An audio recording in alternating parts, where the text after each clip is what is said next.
Assalamualaikum warahmatullahi wabarakatuh.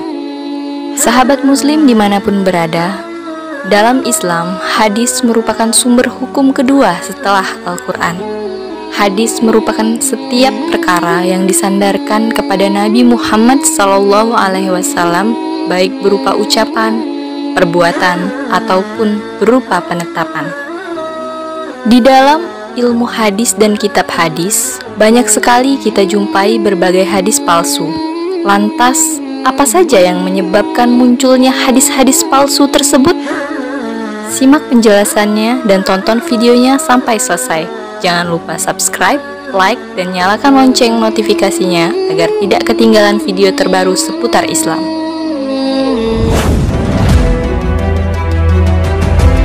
Pada masa kekhalifahan Nabi Muhammad SAW dan para sahabat, sebelum masa kekhalifahan Sayyidina Ali, semua hadis adalah sahih. Selain karena belum banyaknya rantai sanad, kecerdasan para sahabat juga sudah jelas dan tidak perlu diragukan lagi. Namun, seiring perkembangan zaman, para sahabat-sahabat mulai berkurang dan rantai sanad terus bertambah. Selain itu, proses penyebaran Islam juga terus dilakukan dan hadis pun terus-menerus disampaikan dari mulut ke mulut dan generasi ke generasi. Hadis Rasulullah SAW adalah perhiasan bagi umat Islam yang menjadi salah satu peninggalan Rasulullah SAW yang sangat berharga, sehingga banyak orang yang ingin memalsukannya. Hadis tersebut kemudian dikenal dengan hadis maudhu. Salah seorang ahli hadis dari Damaskus menegaskan bahwa hadis maudhu adalah hadis yang dinisbahkan kepada Rasulullah SAW yang sifatnya dibuat-buat dan diada-adakan. Karena Rasulullah SAW sendiri tidak mengatakannya, memperbuat maupun menetapkannya. Awal mula munculnya hadis palsu. Dalam hal ini, kebanyakan ulama hadis berpendapat bahwa pemalsuan hadis pertama terjadi pada masa kekhalifahan Ali bin Abi Thalib, tepatnya setelah tahun ke-40 Hijriah. Sebagaimana diketahui, pada masa itu terjadi perpecahan politik yang kemudian melahirkan 3 kelompok yang saling berselisih. Ketiga kelompok tersebut yaitu kelompok pendukung Sayyidina Ali, disebut Syiah, kelompok pendukung Muawiyah, dan kelompok Khawarij. Khawarij adalah kelompok yang pada mulanya merupakan pendukung Sayyidina Ali, namun berpaling dan bahkan menentang setelah Ali menerima tahkim. Masing-masing dari kelompok tersebut berusaha untuk mendukung kelompoknya masing-masing dengan cara mencari argumen pendukung dari Al-Quran dan hadis. Ketika mereka tidak menemukan argumen atau dalil yang sesuai dengan kebutuhan mereka, maka mereka pun mulai membuat hadis-hadis palsu. Dari sinilah awal maraknya terjadinya pemalsuan hadis. Dalam kitab Ushul Al-Hadis dijelaskan bahwa kelompok yang pertama dan paling banyak memalsukan hadis adalah kelompok Syiah, sementara kelompok Khawarij mereka sedikit memalsukan hadis. Penyebab muncul hadis palsu. Selain karena motif politik seperti yang telah disebutkan, faktor lain yang mendorong terjadinya pemalsuan hadis diantaranya: yang pertama, usaha dari musuh Islam, kaum zindik. Kaum zindik adalah kelompok yang sangat membenci Islam. Mereka berpura-pura menampakkan keislamannya dengan berpenampilan layaknya seorang ulama dan menyembunyikan kekafirannya.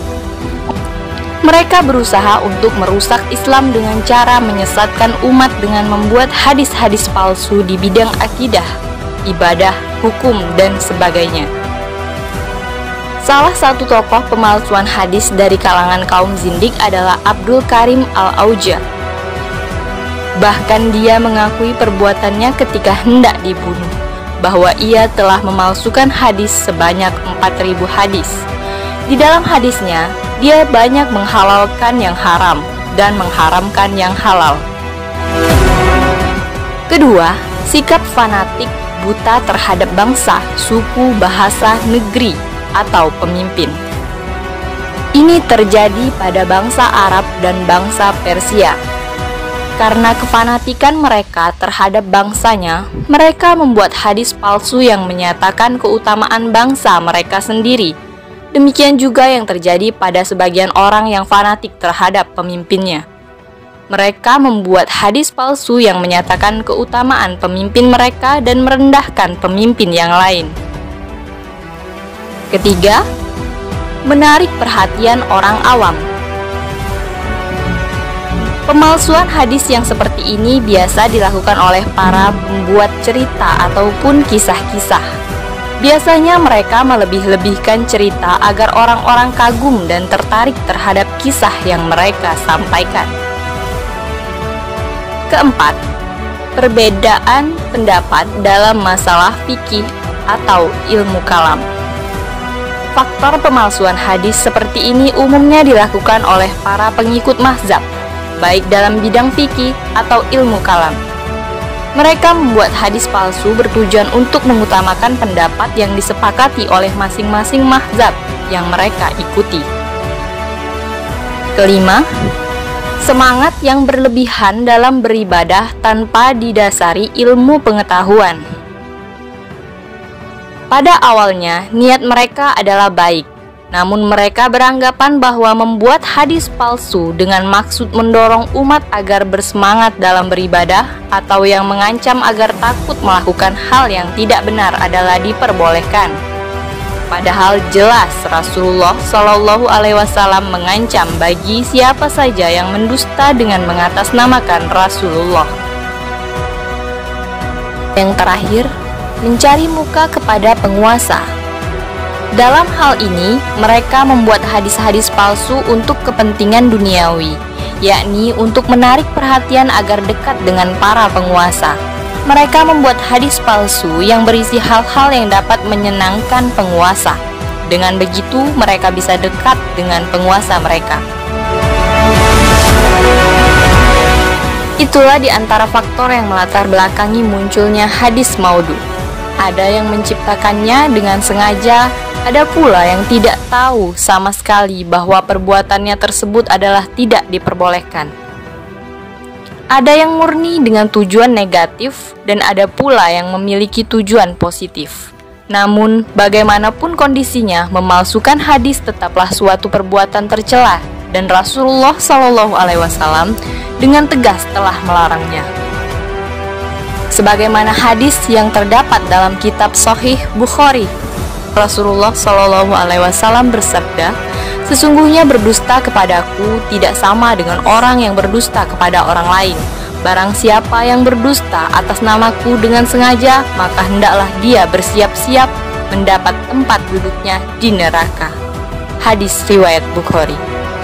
Demikianlah di antara penyebab munculnya hadis palsu atau maudhu. Wallahu a'lam bishawab. Wassalamualaikum warahmatullahi wabarakatuh.